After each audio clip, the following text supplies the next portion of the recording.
Yeah, so I was just answering the question about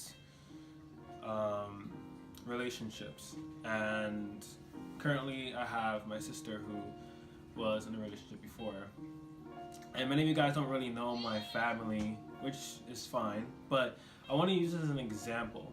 So one of the things that Swamiji was speaking about for a relationship is that one of the first things is building the foundation of the relationship.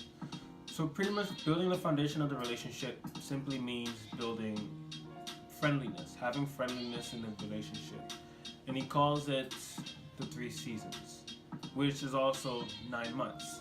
So approximately within this time, you're building the foundation of the relationship, building friendliness where you're not going to take advantage of that person, or you're not going to take them for granted. And a lot of people have this little misconception that it's all about, I trust this person and this person trusts me. Like as long as I trust you and you say that you trust me, then it's fine. But why does insecurity still enters relationships and doubt and things like this? Well, one of the reasons is because a communion needs to happen between the two people. And pretty much that happens with just a missing piece. It's not only about you trusting that person and that person trusting you. It's fine if you trust them. And it's also very important that you trust them, that they trust you. That's the missing piece. And that they trust you, that you trust them. Because you can be very sure that you trust a person, but sometimes why insecurities and doubt come into the relationship is because the other person might not feel like that person trusts you. You might feel like your partner does not trust you, and that can create insecurities and doubt and things like this in a relationship. So that's part of what building the foundation is. So welcome back, guys. I'm very sorry for the technical glitch, but I ran out of space and I had to kind of clean up. The moment that you allow any kind of illusion or delusions to enter the relationship, like insecurities, doubt, greed, things like this, it can end up in a very sabotaging and very there's many things that can happen. Sabotage each other, it can get really suffocating, things like this. So when it comes to the relationship, when I mentioned greed, where will greed come into the picture? Well, in a relationship, lots of times it's not really about the two people in a relationship, depending on the person's view. Sometimes in a relationship, it's all about that one person. Like if I'm in a relationship, this person in a relationship, then it will be like, oh, all about me and me. What do I mean? What I'm saying is, for example, if you look at a person with lust, then you are not looking to get in a relationship or in a communion with that person. You're only looking to, when you look at someone with lust, like first time you see them, like, or you're hanging out, like, or you have some kind of interest, you're conveying that you have some kind of interest or something, and you're looking at them with lust, a lot of time people mistake that as love. When you're looking at a person with lust, you're only thinking, what can I get from that person? You're only thinking, it's all self-centered. Then automatically, there's no relationship. There'll never be any relationship, just from the beginning to end. And the reason why I say from beginning to end is because eventually there'll be some kind of end, especially with that kind of build-up foundation. Really understanding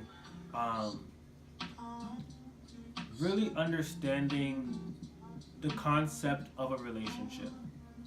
Okay? Swamiji says that with two people in a relationship, it is for you to support each other's growth in life. For example, when someone leaves the house and comes back home the next day, you expect them to be the same way that they left the house. For example, let's say every day, let me use a very vague example. Every day you leave the house. Let's say you're husband, or let's say your wife leaves the house every day, and every day she says, I love you before she leaves. And then the next day, one day, she stops saying that, right? One of the things, before I get to breaking down that, one of the things you need to understand is that every day, our perspective as human beings for us to get to the next level, our taste about love will be different. Money, family, job, work, life. Everything is going to constantly be changing. And that's not a bad thing. It means that your taste, your level of maturity is maturing. For example, if a person is listening to the music for the next 10 years, they're listening to the same music, the same song, that person should be dead. That person should be buried. Because the maturity hasn't happened. There's no maturity happening. They're not evolving to something new. They're not expanding themselves. They're not growing. They're just being stagnant. It's like living with a dead body. And then that's when suffocation enters the relationship. Hey guys, so I had to go ahead and switch another phone because the other one is having some technical difficulties with the space. I need to kind of figure out what's going on with it. So I was also speaking about like lust. When you look at someone with lust, it's actually you being self-centered and thinking, what can I get from that person? When a better or proper context would be, what can I add to that person? How can I make that person more powerful, to enrich them, to make them, at a higher level than they are now? And not to say that, one person is on a higher level than the other. I'm just speaking individually wise. And that's where the maturity comes from. When I was speaking before about how the views is different. Your taste, your seeking matures. And you end up having different views and different tastes about things every day. And that's the sign of your maturity happening. So one of the things in a relationship to really take into consideration is to always respect the other person and to revere the other person's maturity. Never let any doubt or insecurity comes in or anything like that. You need to understand that the views is always going to change.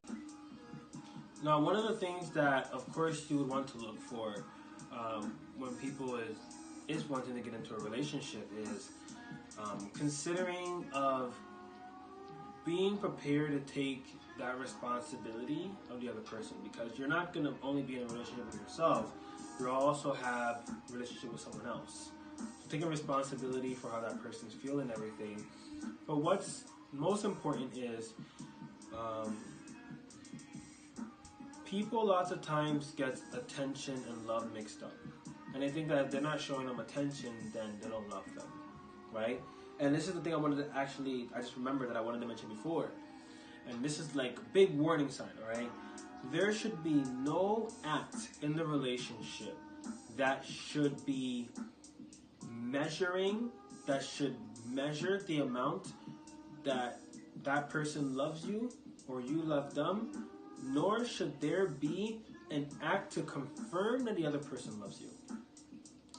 Like attention or sex, those kind of things. Those things should not be done to confirm that the other person loves you, nor should it be there it shouldn't be acted upon to measure the amount of the person's love to you. The very fact that you love them and they love you should be enough.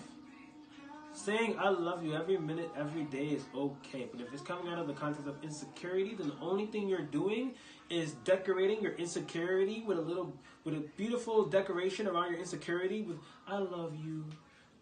You're just decorating a bunch of lies. There's not really I love you that you're saying.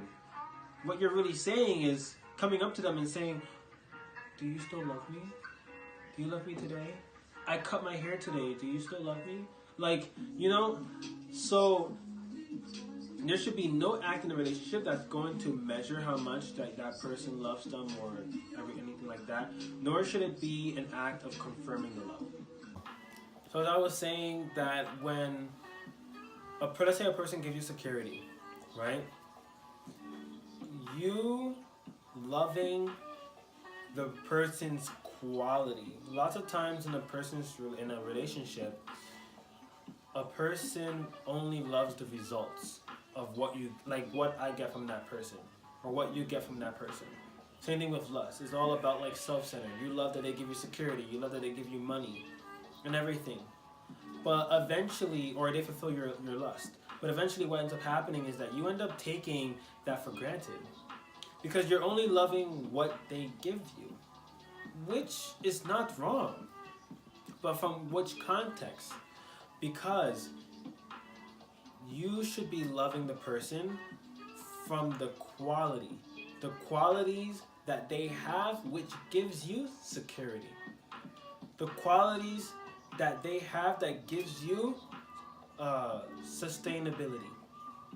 You should be in love with the quality that the person has that gives you, that satisfies your attention need, that satisfies your lust.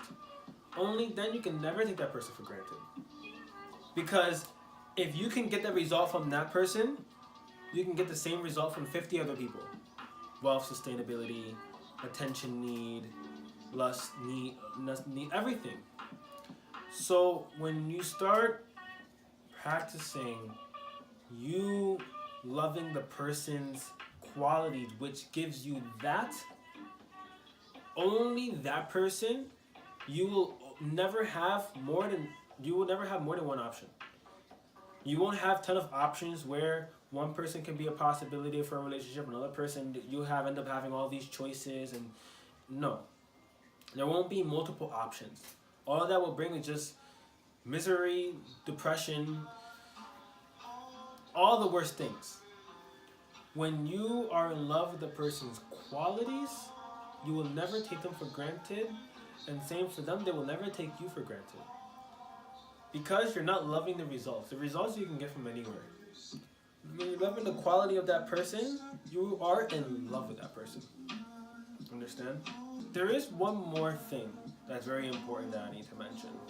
So in a relationship, what you're always going to look for is, and being expecting before, is what I was mentioning about responsibility for the other person. But not only that, making sure that that person is ready to take responsibility for you. And what do I mean exactly? Let alone all the things that you might need or want in a relationship and getting that fulfilled, but also making sure that that person keeps you integrated. When I say keep you integrated, what do I mean? What I'm speaking about is keeping you integrated to your goals. And I was mentioning about the whole attention and love thing that people get mixed up. People go ahead and feel like attention is love. And if they're not getting attention, then they feel like they're not loved. So that's one thing, is the very fact that the person loves you should be enough. As I was mentioning before, there shouldn't be anything there to be confirming that.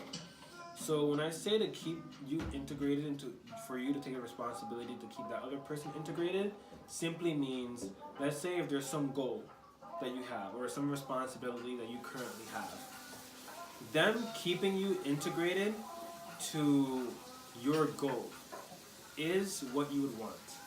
For example, you're not going to want someone who's okay with you staying in bed 10 extra minutes, an extra hour, 2 hours, and then you going late to whatever you need to do. Or let's say you make a commitment, I'm going to go to the gym. And then all of a sudden, you don't go to the gym. And they're not helping you to go to the gym. They're not motivating you. Things like this. Someone who is there to keep you integrated to what you want and to your goal is the one who loves you. The one who's there for you is the one who loves you.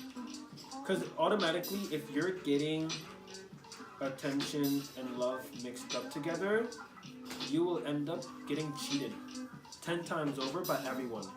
Anyone can give you any little simple smile and any little sweet words, and all of a sudden you're a fool. You're taken as a fool. Automatically, you think that person's okay. I think that person's alright. You're stupid. When the person is there for you, those are people who loves you, that keeps you integrated, the people that's ferocious with you. Don't take it as anger. Whenever there's some kind of argument that's going on, It should only to keep the other one in check towards their goal, per their goal. It should never reduce the amount of love that you have for that person or that person has for you. And last but not least, marriage. You go for marriage once. If it fails, take sannyas. Go celibate. That's what I'm saying. Because when it comes to marriage, it is not only a contract on paper. It is also a cosmic contract. There is no equivalent word for divorce in Hinduism. There isn't. Divorce is actually, marriage used to be such a beautiful system.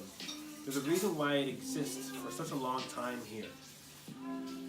But it's been destroyed multiple times by all the things I've mentioned today, including the very option of divorce. In Vedic Agamas, in Hinduism, Swamiji has mentioned that in the first few vows, it says that we'll do everything together, grow everything together.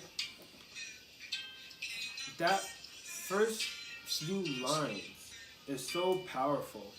How you two are there to support each other in the life, in the growth, and to respect each other's maturity. One day, your idea might be different about something else, whether it's food, love, money, sex, whatever. So when it comes to marriage, make sure that you are very pre-marriage educated, making sure that you know the foundation of the relationship before getting into a marriage.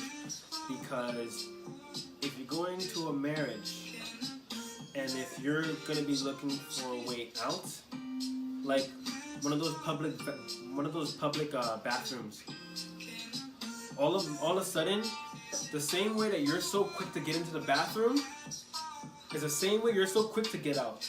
Same way in a relationship. You're so quick to go ahead and get into the relationship with that person. You fall in love with the shape of the person. All of a sudden, when you get into the relationship, you get terrorized by the space of that person and you want to get out of the relationship so quick. Same thing as for a divorce. So it's like same thing in some public bathroom in some small town. One of those, not the paid ones, one of the free ones. The same way you're so quick to get into that public bathroom and make more of a mess than it already is, and so quick to jump out, is the same thing that happens with marriage when they have these powerless contexts that I mentioned today. Whether it's greed, whether it's self-centered, all these things. You can have such a beautiful, rich life with a marriage, but with the proper context. You allow any of these illusion or delusions that I allowed today, or in your relationship, then make sure to make them redundant. If you're in a relationship right now, what I recommend is making it redundant. Any insecurity, any doubt, any fear, any of those things, make it redundant. Automatically, when you make it redundant, you're not adding any kind of positive existence to these things that doesn't exist and that shouldn't exist in a relationship. So that's all for today on relationships. Nithyananda.